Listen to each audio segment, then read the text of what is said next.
ತುತ್ತಮ್ಮ ಏನು ಬೇಕಾಗ್ತಿರೋದಂಗೆ ಜೋರು ಮಾಡಬಾರ್ದಂಗೆ. ಒಬ್ಳಿಗೆ ಬಾಯಿ ಇರೋದು, ಯಾರಿಗಾನ ಬಾಯಿ ಐತಾ?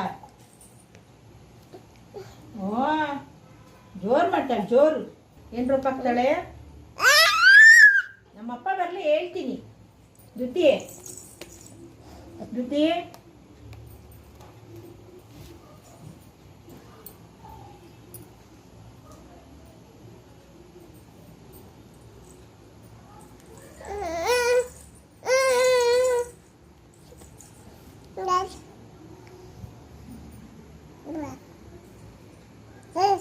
ಏನು ಏನು ಅಂತ ಏನು ರೋಪ್ ಎಲ್ರದು ನಿಂದು? ಎಲ್ರಿಗೂ ರೋಪ್ ಹಾಕೊಂಬರ್ತೀಯಾ?